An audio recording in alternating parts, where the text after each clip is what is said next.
오늘 역대하 32장 1절로 8절 말씀을 가지고 시험이 없는 신앙생활은 없다라는 말씀의 제목으로 은혜를 나누고자 합니다. 어느 시대나 하나님께서 주의 종들, 주의 백성들에게 향하신 목적이라면은 편안하고 그 하우스 같은 데서 무사 안일주의에 빠지게 하려는 것이 아니라 하나님은 언제든지 주의 백성들을 조금 더 성장하고 조금 더 강해지고 그 가운데서 사명을 다하게 하는 것이 하나님의 뜻이라는 것. 그렇기 때문에 우리들이 아무리 하나님 앞에 헌신을 하고 충성을 다한다 할지라도 이 시험이라고 하는 것은 죽을 때까지 계속 있다는 거죠. 왜냐하면은 그것이 유익이 되기 때문이죠. 그런 점에서 히스기야 왕은 선한 왕이라고 그랬고 여러 왕들 중에서 다윗 왕의 기준대로 살았고 하나님의 성전도 이 모든 예배도 제사도 개혁을 했고 또 유월절도 회복했고 대표적으로 본다면은 제사가 예배가 침체가 됐는데 이 제사를 회복했고 백성들로 하여금 11조 생활을 이렇게 하게 했고 그 들어오는 이 11조물을 뭐라고 할까 헌물을 백성들 가운데서 약한 사람들 가난한 사람들에게 나누도록 제사장들에게 이렇게 명령한 것을 봅니다. 어떤 분들이 그런 말을 했습니다. 우리가 예수 잘 믿고 성령 충만하고 기도를 많이 하면은 있던 시험도 그냥 없어지고 이것도 저것도 다 잘되고 잘된다는 설교를 그렇게 하는 분이 있습니다만은 그렇다면 그것은 이 세상이 아닐 것입니다. 우리가 기도 생활을 많이 하고 신앙 생활을 잘한다는 것은 아까 말씀드린 대로 여러분 그 시험이 있단 말이에요. 그 시험이 처음에는 벌벌벌 떨던 사람도 우리가 강해지면은 그건 아무것도 아니게 되는 거. 그래서 이 세상은 여러분 그런 것 오름으로 정직하게 살려 하면은 어느 모로든지 언제든지 어둠으로부터 공격을 당한단 말이에요. 그래서 우리들이 예수를 아무리 잘 믿는다 할지라도 이걸 우리가 알아야 합니다. 평탄한 길만 있는 게 아니라 때로는 뭡니까 오르막길도 올라 만나게 되고 때로는 내리막길도 만나게 된다는 거. 그러니까 세상을 살다가 이렇게 이제 이 평생을 살다가 뒤돌아보면은 그 오르막길과 내리막길을 통해서 우리가 뭘 발견하느냐. 그때는 죽을 만큼 힘들었지만 이제 와서 보니까 그 오르막길 경사진 길을 우리가 걷다 보니까 내가 이만큼 성장하게 되었고 영적인 근육이 내가 건강해졌구나. 이것을 그때는 모르고 그때는 슬펐는데 세월이 지나고 보니까 내가 하나님의 사람으로 참 튼튼해졌네. 이렇게 말할 수 있다는 거. 그래서 여러분 누구든지 그래서 육신의 시험이든 영적인 시험이든 시험에 지는 것은 비참하지만은 그래서 시험을 이길 때마다 힘들고 어렵고 때로는 억울한 거 있지만은 그것을 이겨낼 때마다 느끼는 것은 우리가 그리스도 안에 산다는 것은 참 행복한 일이다 이렇게 생각되는 것은요. 왜냐하면은 시험을 질 때는요 그건 참 문제가 많거든요. 근데 시험을 이겨낼 때마다 뭐가 있느냐, 내가 이만큼 성장했네, 내가 성장했네, 이걸 우리가 깨닫게 되더라는 거. 우리가 아는 대로 북왕국 이스라엘은 기원전 그러니까 BC 722년인가 아수르 왕에게 망했단 말이에요. 그 당시 남왕국 왕이 바로 오늘 본문 성경에 등장하는 히스기야고요. 물론 남왕국 유다도 이제 그 북왕국이 망한 다음에 146년 후에 이번에는 누굽니까 바벨론 왕 느부갓네살에게 망했단 말이에요. 그래서 우리가 오늘 함께 읽은 역대하 32장은 히스기야가 큰 시험에 들었지만은 아수르의 사네립 왕을 물리치고 더불어서 또 병이 들었습니다. 그 전쟁을 끝나고 나니까 병이 들었고 또 그래서 죽을 병이 되었는데 하나님은 너를 치료를 받고 큰 복을 받았지만 이번에 또 뭐가 있습니까? 치료받고 나니까 큰 어떤 교만이 드러났습니다. 참 사람이 이상하죠. 그 어려운 고비고비를 지나면 더 겸손해야 하는데 그 사건을 지나가면 나도 몰래 사람들의 칭찬과 박수 소리가 있게 되면 그 마음에 교만이 나온다는 것. 그리고 그가 나중에는 이제 있고 죽고 그 아들 므낫세가 왕이 되는 내용까지 기록되는 성경이 역대하 32장이거든요. 우리가 1절 2절을 다시 한번 읽으면서 오늘 말씀을 열어가겠습니다. 시작. 이 모든 충성맹제를 한 후에 아수르 왕 사네립이 유다에 들어와서 견고한 성읍을 향하여 진을 치고 쳐서 점령하고자 하니라. 히스기야가 사네립이 예루살렘을 치러 온 것을 보고, 북왕국 이스라엘은 누구한테 망했냐면 살만에셀이라는 그 아수르 왕에게 망해버렸고, 그 다음에 남왕국 유다는 그 살만에셀의 아들 누굽니까? 사넵이라는 이 왕에게 와서 지금 이 위기거든요. 그러니까 예루살렘 성을 포위를 하고 지금 공격을 지금 준비하는 그 상황입니다. 그러니까 사람의 기가 막힌 상황이거든요. 그러니까 열왕기 성경을 보면은 처음에는 히스기야 왕이 아수르에게 이 왕에게 겁을 먹고 조공을 바쳤다고 그랬습니다. 그런데 조공을 안 드리면은 가만 안 두, 더 이상 조공을 안 바치면 가만 안 두겠다고 하니까 이제는 더 겁이 더 나가지고 히스기야가 하나님의 성전 벽에 모든 붙여놨던 뭡니까 그 금을 전부 다 떼어가지고 벗겨가지고 그것을 아수르 왕에게 조공으로 바쳤는데, 근데 나중에 그것이 하나님 앞에 내가 얼마나 잘못된 것이라는 것을 히스기야가 깨닫고 어떻습니까? 그러니까 이런 걸 볼 때 아마 그때 시대나 그런 행위들은 그때나 지금이나 세상을 우리가 잘 모르면 그런 실수를 하구나 그걸 깨닫거든요. 왜냐하면은 세상은요 언제나 처음에는 작은 걸 요구합니다.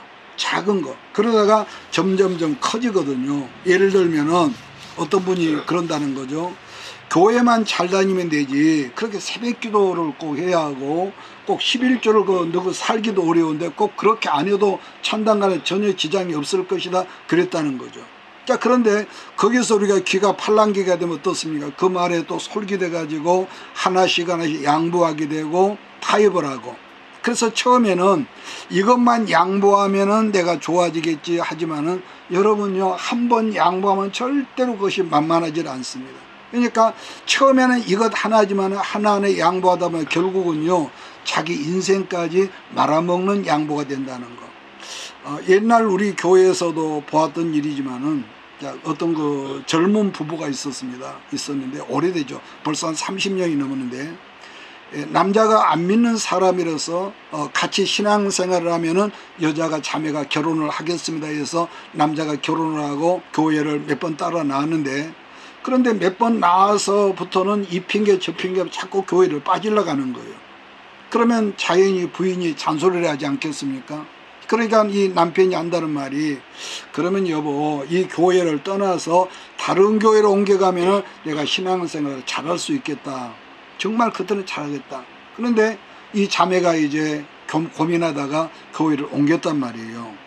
근데 이게 있습니다. 우리가 화분에다가 나무를 옮겨 심어도 그 뿌리가 제대로 내려면 최소 3년은 있어야 한다는데, 그렇지 않아도 이 여자가 이 자매가 착하긴 한데 뿌리가 견고하지는 못하단 말이에요. 그게 굳세지 못한 사람이었는데 남편을 어떻게 세우고자 하는 그런 마음이 있었지만은, 여기서 그런 말이 있죠. 어디서 세운 쪽박 밖에서 세운다 그러듯이 그럭저럭 하다가 나중에 들으니까 지금은 가나안 교인이 아니라 안나가 교인이라는 그런 내가 우스갯말을 들었습니다. 그러니까 그런 것들이 보면은 마귀의 작전인 줄을 사람들은 모르더라는 거. 아마 하나님께서 택하신 사람이라면 반드시 어느 땐가는 저는 그 사람들이 하나님 앞에 돌아오리라고 저는 믿습니다. 그러나 그냥은 안 됩니다. 사람은 참 그러거든요. 진창나게 얻어 터지지 않고는 그런 사람들은요 돌아오지 않습니다. 지난주에 제가 말씀했지만은 400년 동안 애굽 땅에서 살고 있던 이스라엘 사람들이 조상들로부터 가나안 땅으로 옮겨간다는 그들이 듣지 못했겠습니까? 알았지만은 현실에 안주하고 편하고 살다 보니까 떠나라지 않으니까 하나님께 어떻게 합니까? 요셉을 알지 못하는 새로운 왕을 이렇게 세웠다가 말했거든요. 마찬가지로 예수님도 성찬하기 전에 제자들에게 누누이 당부하기를, 야 너희들 성령 받으면은 예루살렘 머무르지 말고 예루살렘과 온 유대와 사마리아와 땅끝까지 이르러서 나 예수 복음을 전해라 그랬지만 제자들이 어떻게 합니까? 오순절 성령을 충만하게 받아지 그들이 꼼짝도 안 했거든요. 그래서 하나님이 어떤 처방을 내리냐, 헤롯이라는 왕의 몽둥이를 동원해 때리니까 그때서야 온 세상으로 복음의 씨앗이 돼서 흩어졌다. 우리가 이걸 우리가 성경에 본단 말이에요. 제가 옛날 그 조영기 목사님 아버지가 되시는 조두천 장로, 이분도 예수를 안 믿었던데 자기 아들 전도사 때 우연히 뭐 장사로 왔다가 갈 데가 없어서 아들이 예배드린 곳에 갔다가 성령청을 했다고 그랬는데, 그분이 나중에 장로가 돼서 쓴 책이 있습니다. 지렁이의 창고대라고. 그런데 그분이 무슨 말하냐면은 집안에서 자기 동네에서 애지중지 뭡니까 키우던 거 소가 큰 소가 됐대요. 그런데 어느 날 얘들이 장난하다가 옛날에 외양간이 전부 다 집으로 지었단 말이에요. 집대기로. 불이 났어. 그러면은 마땅히 소가 불을 보고 도망을 해야 할 텐데 불이 붙던 거기서 이 큰 소가 떠나가질 않더라는 거예요. 꽃비를 끄집어야 돼도. 그래서 한다는 말이 그 주인이 큰 함지박 바가지를 가져와 소 앞에서 탁 깨버리니까 그때에서 어슬렁어슬렁 거리면서 나오더라고요. 처음에는 그게 무슨 말인가 그런데 자기 바가지 밥통이 깨진 걸 보고 이 소가 거기서 나오더라는 거예요. 응? 여러분, 사람이란 누구나 자기는 그렇습니다. 우리 목회자들 가운데서 자기는 박사학위가 있다, 뭐 큰 교회를 다니는 목사라고 은근히 자기를 뻐기고 자랑하지만은 이게 있습니다. 자기 것이 많은 사람, 자기 것이 강한 사람일수록요 특징이 있습니다. 그 혼이 깨어지지 않으면은요 분명히 타이틀은 목사고 사명자지만 항복하지를 않습니다. 자기 이론이 많고 자기 지식이 많지요. 히스기야가 아수르 왕에게 조공을 계속 바쳤지만은 그대로 또 내라는 거예요. 이것이 끝인 줄 알았는데, 그때서야 히스기야 왕이 정신을 차리고 하나님 앞에 예배를 드리고 제사를 드리고 하나님 앞에 엎드렸다는 거. 히스기야가 정신 차려 기도하면서 만든 게 뭐냐, 우리가 지금 오늘 본문에 잠깐 봤지만은 여러분 히스기야 터널이란 말을 들어봤을 거예요. 이게 무슨 말이냐면은 성 밖에 있는 우물이, 그 당시 예루살렘 성 밖에 있는 샘이 기온샘이었는데 그 샘물이 성 안쪽으로 흘러들어오도록 여러분 터널을 뚫었습니다. 뚫었는데 아마 그 터널 길이가 제 기억으로는 530m가 이 터널이 땅굴이거든요. 있는데 그 먼 길을 바위를 뚫어서 터널을 만들어 가지고 그 기온 샘물이 성 안으로 흘러들어오게 했는데 그 물이 모이는 것을 우리가 찬양하는 거 있죠. 그 무슨 찬양이면 어두운 밤에 실로암이라고 못을 만든 거죠. 그런데 이런 사실이 18세기까지 그런 사실을 성경학자들이 믿지를 않았습니다. 왜 안 믿었냐? 그 엄청난 바위산을 어떻게 뚫어가지고 그것은 뭔가 성경 편집을 잘못한 것 같다. 어떻게 거기를 그 굴을 뚫었겠느냐?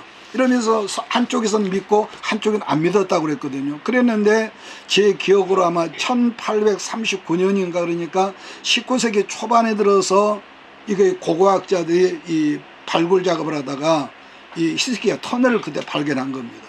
그러니까 지금도 이스라엘 성지 순례를 가면은요 히스기야 터널을 걸어가는 코스가 있다고 그래요. 무조건 간 게 아니라. 그러니까 터널 길이가 530m라고 제가 기억을 하는데 사람들이 그걸 다 걷지를 못한대요. 특히나 폐쇄 공포증이 있는 사람들은요 터널이 좁아지는 부분에서는요 숨이 막힐 것 같다 하면서 포기하고 한 50m에서 그냥 굴 밖으로 나온다는 그런 말을 제가 들었습니다. 그러니까 그 히스기야 터널로 인해서 적군이 성을 포위를 한다고 해도 뭡니까? 거기는 물이 귀한 지방 아닙니까? 용수 공급이 안 되니까 오랫동안 성을 포위를 못하고 철수를 한다는 거. 그런 악조건 중에서도 아수르 군대가 포위를 풀지를 않으니까 하나님으로 말미암아 어떻게 합니까? 하룻밤에 18만 5천 명이 몰살당하는 사건이 있단 말이에요.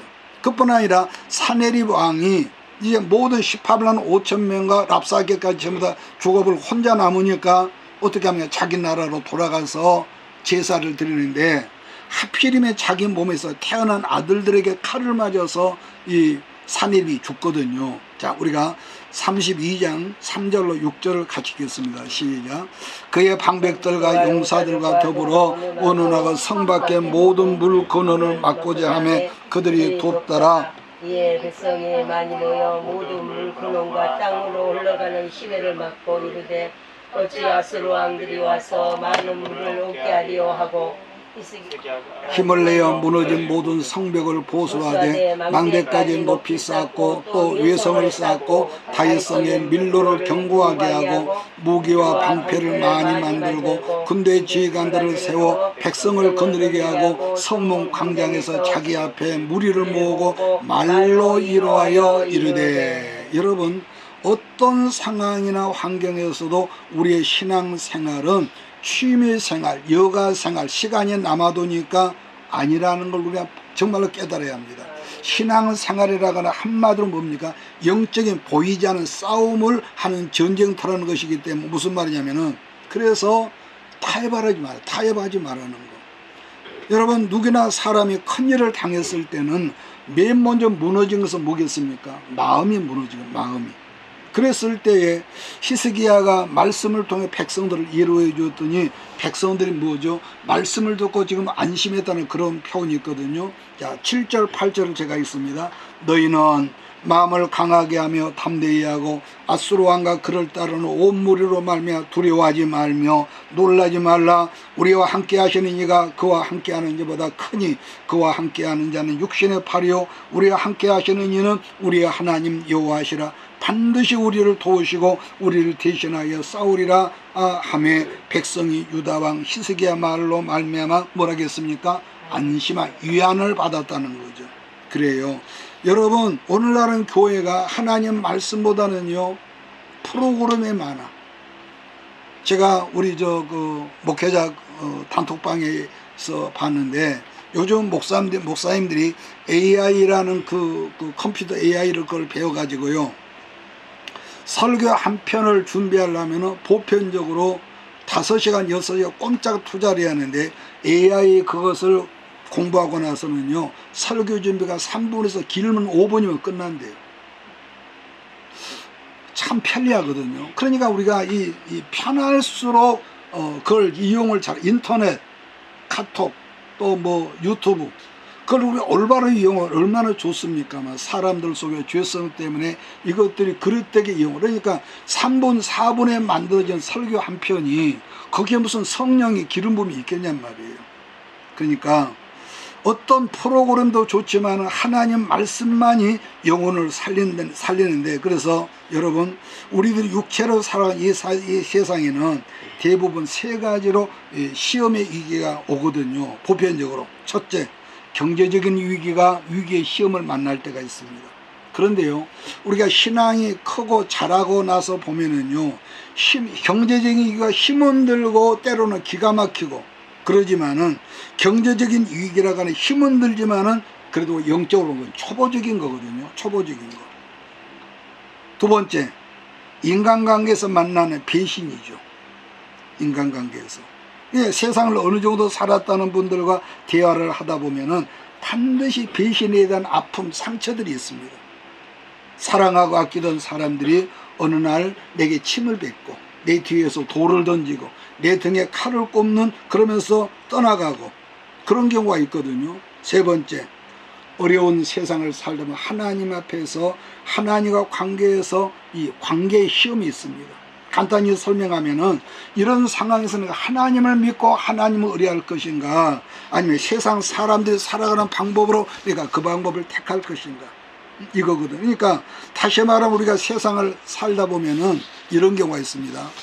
그 사람이 어떤 동기였든지 목회자든지 아니었든지 간에 내게 아주 잘해주는 사람들이 꼭 있습니다. 곁에서 아주 위로하고 그랬었는데, 좋은 의미였든지 나쁜 의미였든지 나를 어느 날 떠나가는 사람도 꼭 있거든요. 그랬을 때에 우리 어떤 상처를 받거든요.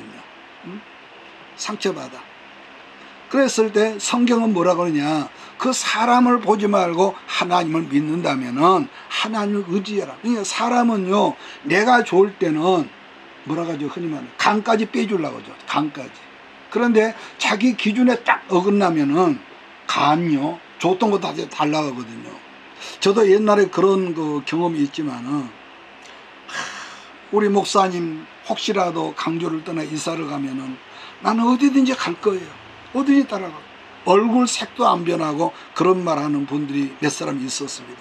그러니까 생각해보면 그만큼 담임 목사를 신뢰하는 것은 이제 감사하지만은 그러나 그 말을 액면 그대로 믿으면은 목회자는 큰일 나는 거죠. 왜냐 아까 말한 대로 자기 기분에 맞으면은 뭐 별걸 다 선물하지만은 그렇지 않으면 180도 확 돌아버린 거. 그래서 여러분 그만큼 목사를 신뢰하기도 그 말을 했다지만 그건 큰일 나. 그래서 부부간에도 그런 것 같아요. 남편이 아내가 남편을 신뢰하는 거 굉장히 중요하거든요. 그러나 너무 신뢰한 것은 그건 좋은 징조가 아니라고 봅니다. 그러니까 성령의 사람, 기도의 사람이 하나님보다 배우자를 더 좋아하고 더 신뢰하면은요 그런 것 같아요. 다 그런 건 아니겠지만은 하나님이 그 사람을 데려가신다는 겁니다. 만약에 돈을 더 의지했다든지 아니 건강을 더 의지한다든지 그런 어느 순간에 다 그런 건 아니겠지만은 그것을요 실망하게 만들고 하나님의 걷어가신다는 거. 왜냐하면은 하나님은 그러신 것 같아. 하나님의 사람을 더 강하게 해주고 더 하나님을 의지하게 하기 위해서 늘 외롭게 만들고 홀로 서게 만드는 그런 작업을 하신 것 같아요. 여러분 어느 시대 그래서 사단 마귀는 뭐냐 심리전의 명수거든요. 그래서 이 경제도 심리적이라는 말도 있지만은 심리에서 무너지면은요 어떤 전쟁이든지 어떤 신앙이든지 부부관계든지 인간관계 다 무너집니다. 심리가 흔들리면요. 그러니까 아수르 사네립 왕의 쫄병이 누굽니까? 아까 랍사게 장군이라고 그랬거든요. 물론 우리가 읽은 성경에는 없지만은 열왕기 성경이나 이사야 성경을 보면은 이 랍사게 장군이 사네립의 나팔수로 등장하는데 그러니까 이놈은 그야말로 말을 잘하는 놈입니다. 말을 잘해요. 그 입에 말로 심리전을 하거든요. 그런 경우를 보더라도 항상 마귀라는 놈은 뭡니까? 달달한 사탕 아니면은 아주 무서운 채찍을 가지고 이 협박을 하죠. 우리들이 해마다 당하는 거지만 여러분도 그런 경우가 있을 거예요. 성탄절에 연말이 되면은 여기서 띵, 저기서 띵, 여기서 카톡, 그 열어보면은 영혼 없는 인사들이 많아. 평소에 전화 한 번도 안 하던 사람들이 연말렸다고. 그 영혼 없는 인사. 그러니까 겉으로는 미사 여구지만은 정말로 영혼 없는 인사가 많거든요. 목회자의 설교도 여러분 그렇습니다. 아무리 그럴듯할지라도 결론적인 목표는 뭐가 있겠습니까? 그 사람의 영혼을 건강하게 하고 하나님 법 이끌어가고 견인해가는 것이 영혼 구원이에요. 여러분 이 모든 목회의 포인트거든요. 그러니까 인도자의 영혼이 목회자 설교자의 영혼이 하나님과 연결되어 있을 때라야만이 성도들의 영이 치우치지 않고 신성하게 여러분 살아있는 것은 부지기수 아니겠습니까? 그러니까 내가 목회자가 소경인데 예수님 말씀대로 소경이 소경을 어떻게 인도하겠냐. 둘이 다 구덩이에 빠진다고 그랬단 말이에요. 자 그러면은 아수르왕 사네립이 이스라엘과 살아계신 하나님께 욕을 퍼부는 장면이 있거든요. 참 무식하면 용감하다 이런 일이 지금도 많지요. 역대하 32장 9절로 15절을 우리 한번 서서 읽겠습니다. 시작. 그 후에 아수르왕 사네립이 그의 온 군대를 거느리고 라기스를 치며 그의 신하들을 예루살렘에 보내어 유다왕 히스기야와 예루살렘에 유다 무리에게 말하여 이르기를 아수르왕 사네립은 이같이 말하노라. 너희가 예루살렘에 에워싸워 있으면서 무엇을 의뢰하느냐. 히스기야가 너희를 깨어 이르기를 우리 하나님 여호와께서 우리를 아수르 왕의 손에서 건져내시리라 하거니와 이 어찌 너희를 주림과 목마름으로 죽게 함이 아니냐. 이 히스기야가 여호와의 산당들과 제단들을 제거해버리고 유다와 예루살렘에 명령하여 이르기를 너희는 다만 한 제단 앞에서 예배하고 그 위에 분향하라 하지 아니하였느냐. 나와 내 조상들이 이방 모든 백성들이 행한 것을 너희가 알지 못하느냐. 모든 나라의 신들이 능히 그들의 땅을 내 손에서 건져낼 수 있었느냐. 내 조상들이 진멸한 모든 나라의 그 모든 신들 중에 누가 능히 그의 백성을 내 손에서 건져냈기에 너희 하나님이 능히 너희를 내 손에서 건지겠느냐. 그런즉 이와 같이 너희는 히스기야에게 속지 말라. 꾀임을 받지 말라. 그를 믿지도 말라. 어떤 백성이나 어떤 나라의 신도 능히 자기 백성을 나의 손과 나의 조상들의 손에서 건져내지 못하였나니 하물며 너희 하나님이 너희를 내 손에서 건져내겠느냐 하였더라. 여러분, 심리전이란 건 알고 보면은요, 아까 그래 영혼 없는 메시지죠. 기가 막히게 좋은 말을 골라서 영혼 없는 메시지인데, 그러니까 영혼 없는 알고 보면 영혼 없는 메시지인데 그 말로 하나님을 조롱하고 하나님의 사람들을 조롱하는 말이란 말이에요. 지금도 세상 사람들이 조롱하기를 주일날 교회 간다고 하면은 교회가 밥 먹여주냐고 별 말을 다 한다고 그러죠. 그러니까 그 사람들은 항상 농담하듯이 예수 믿는 사람들 마음을 이렇게 농담식으로 흔들어 놓거든요. 그러니까 본문에서 사내립이 하나님과 하나님의 사람들을 조롱하는 것을 우리가 여기서 보면은요, 그 영혼 없는 말에 흔들리지 말라는 거 아니겠습니까? 그런데 히스기야가 흔들리지 않으니까 이번 뭘 보냅니까? 이사야를 보면은요, 편지를 보냅니다. 말로 흔들리지 않으니까 문서로 보내.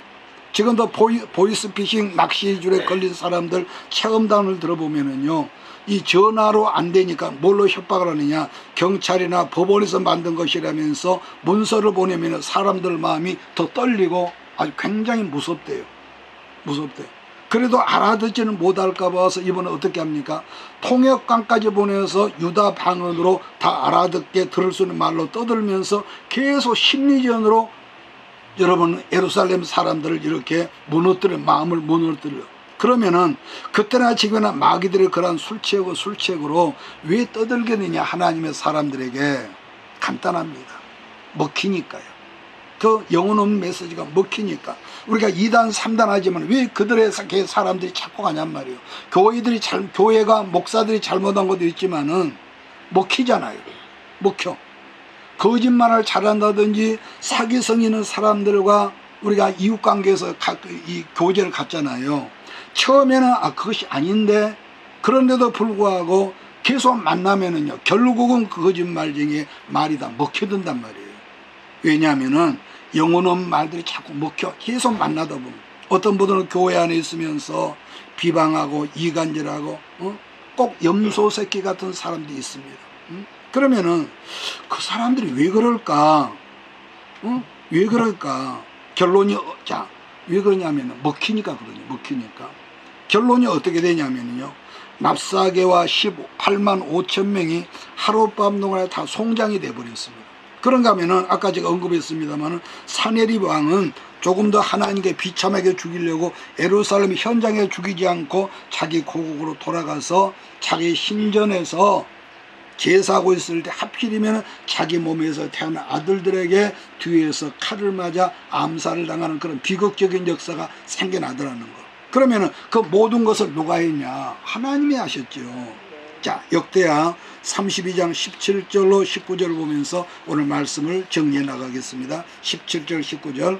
사네립이 또 편지를 써보내어 이스라엘 하나님 여호와를 욕하고 비방하여 이르기를 모든 나라의 신들이 그들의 백성을 내 손에서 구원하여 내지 못한 것 같이 히스기야의 신들도 그의 백성을 내 손에서 구원하여 내지 못하리라 하고, 사네립의 신하가 유다 방언으로 크게 소리질러 예루살렘 성전의 백성을 놀라게 하고 괴롭게 하여 그 성을 점령하려 하였는데, 그들이 예루살렘의 하나님을 비방하기를 사람의 손으로 지은 세상 사람의 신들을 비방하듯 하였더라. 여러분, 그 협박 편지를 편지에 자전 낙심한 게 아니라 협박성 편지를 들고 히스기야가 어떻게 했습니까? 하나님의 존전에 올라가지요.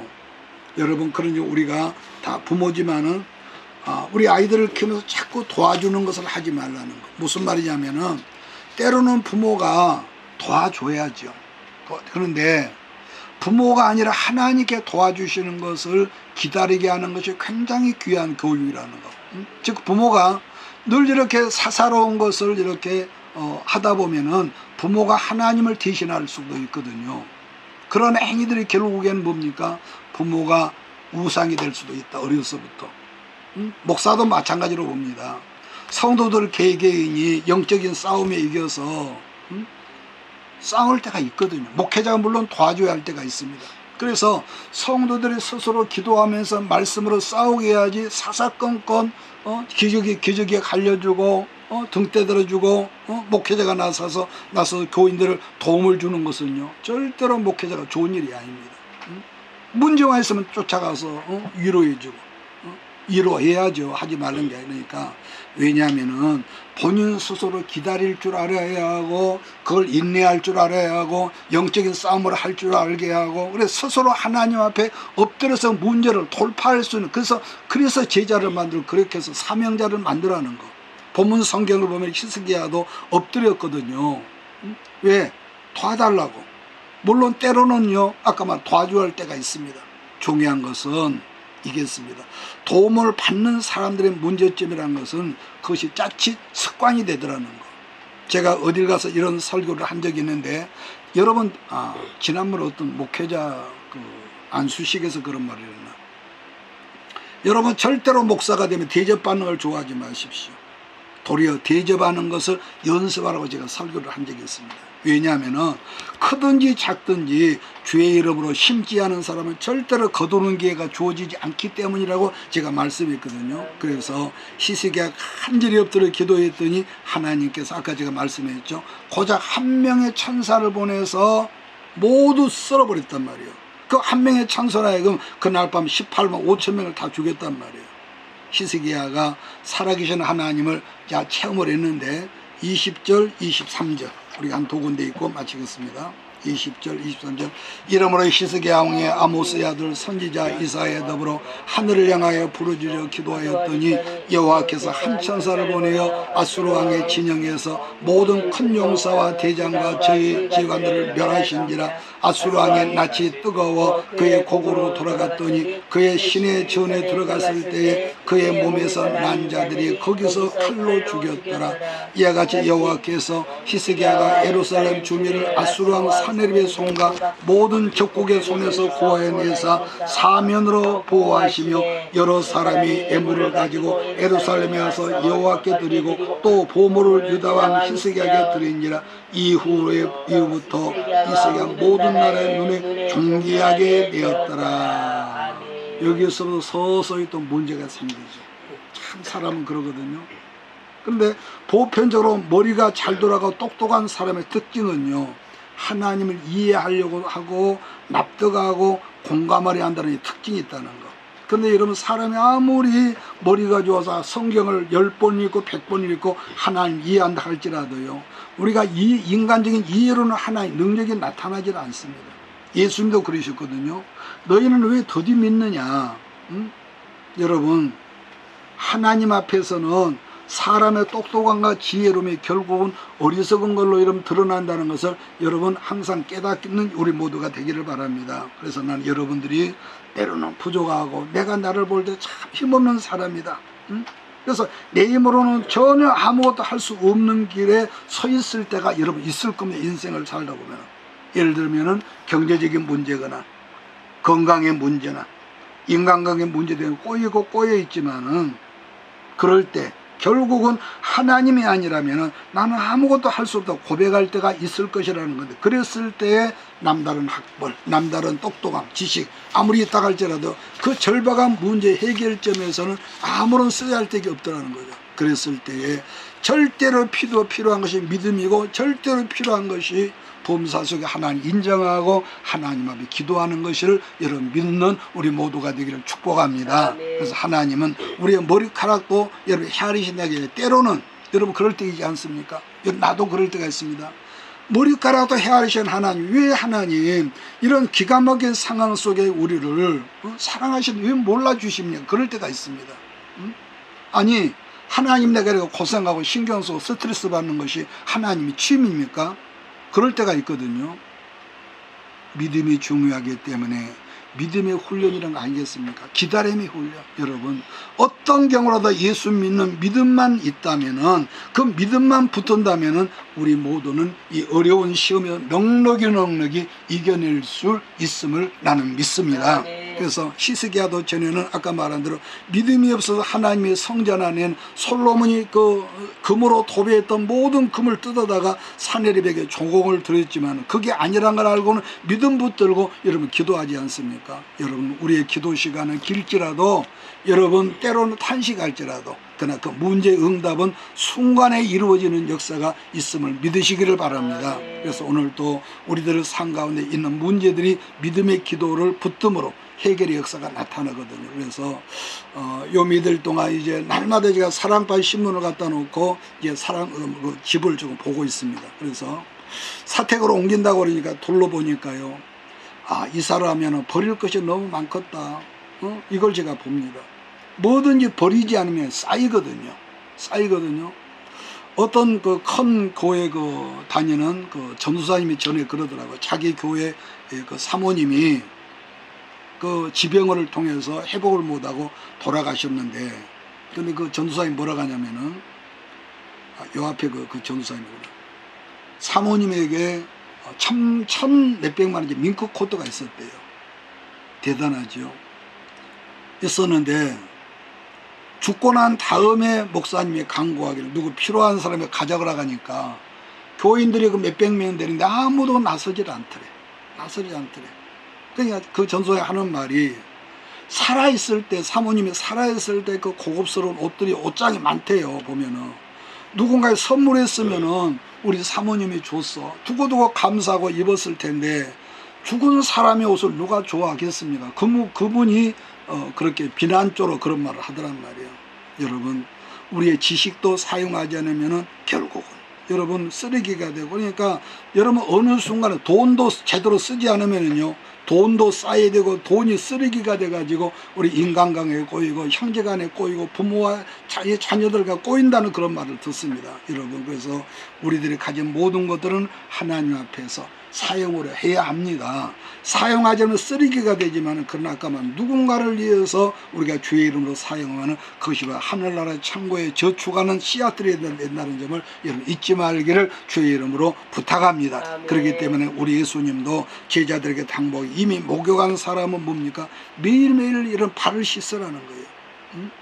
어떤 분의 쓴 책을 제가 잠깐 뒤적대어 봤더니 참 우리가 참고할 말인데, 부자가 아니라 가난하게 사는 사람일수록 그 집안에 가면은 쓰레기가 많대. 쓰레기가 많대. 참 공감이 되거든요. 그러니까 부자들은 돈이 많으니까 좀 쓰다가 버리고 또 사고 그러는데, 이게 무슨 말인가 했더니 사용하던 물건을 너무너무 애지중지해 가지고요 그걸 버리지를 못하고, 그러니까 차곡차곡 이렇게 쌓는다는 거. 조금 전에 제가 돈 얘기를 했지만 하나님께서 주신 재물도 우리가 쓰지 않으면은요 여러분 쓰레기가 돼서 우리의 인생을 변질시킵니다. 자, 그래서 32장 후반에서 말씀한 히스기야 위기가 뭐냐면은 승승장구거든요. 아까 말한 대로 승승장구. 그러면서 쌓이더라는 거. 전에 없었던 교만도 뻐끔하고 이렇게 서서히 나타나고요. 그러니까 자기를 자랑하면 자랑하는 것들이 쌓인단 말이에요. 그래서 결국은 어떻게 되느냐. 어떻게 됩니까? 바벨론 신하들의 입이 닳도록 자기의 모든 보물을 자랑했는데 자랑하던 모든 걸 다 빼앗겨 버리거든요. 언제나 여러분 우리의 기도가 쌓이고 기도가 쌓이고 신앙도 쌓여야 하는데, 문제가 어떤 문제가 해결되고 나면은 어떻습니까? 사람들은 문제가 있어, 이건 나도 그럴 수 있어요. 해결되고 나니까 기도가 서서히 아주 줄어들고 간단해지고. 왜냐? 히스기야가 그랬습니다. 그 교만함 때문에 여러 가지 사건이 터질 거라 말했거든요. 재앙을 주겠다고 경고했으면 얼른 엎드려야 하고 그 생전에 재앙이 오는 통로를 끊어버려야 했는데, 히스기야가 뭐라고 합니까? 나 당대는 그런 일이 없을 것이니까 하면서 그가 그냥 넘어가 버렸습니다. 그러니까 자기가 알았으면은 절박했으면 그 신앙 그 재앙이 온다는 통로를 끊어버렸으면 좋았을 텐데 그것 때문에 자손들이 망하거든요. 그래서 말씀으로 말미암아 여러분들이 항상 잊지 마십시오. 말씀을 통해서 말미암아 나의 나쁜 것이 발견되었다면은 더 이상 내게서 쌓이지 않도록 하나님 앞에서 빨리 처리해버리고 힘쓰고 애쓰는 우리 모든 식구가 되기를 바랍니다. 그래서 우리들이 지금은 다 영세하죠. 그러나 어느 순간에 하나님께서 여러분과 우리 모두 재물을 부어주시면 하나님께서 복을 주셨지만 그것도 제대로 안 쓰면 그것도 쌓인다는 것. 자, 여기만 보고 오늘 말씀 끝내겠습니다. 32장 24절 30절 32절까지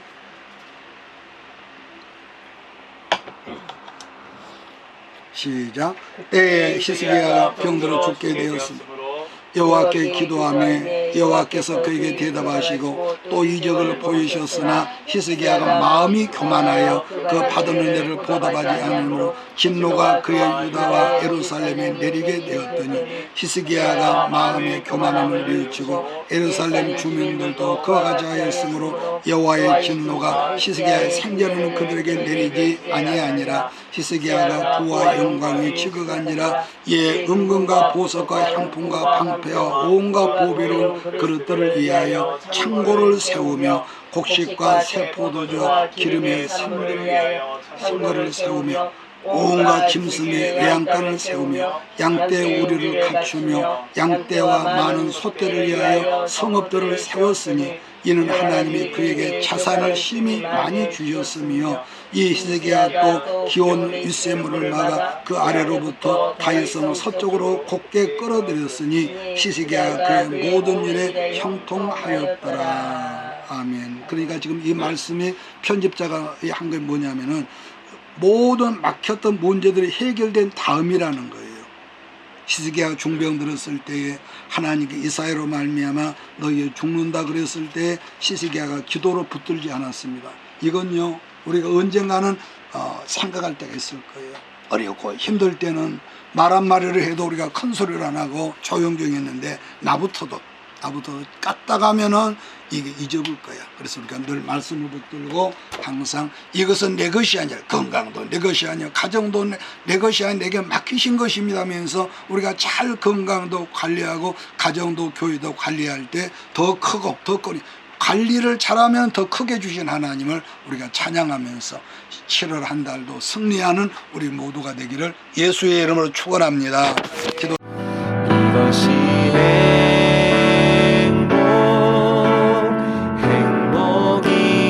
행복이라오. 세상은 알 수 없는 하나님 선물. 이것이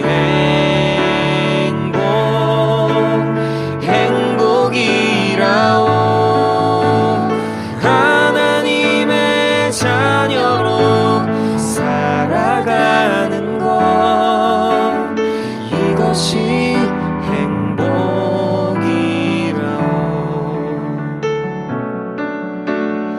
이것이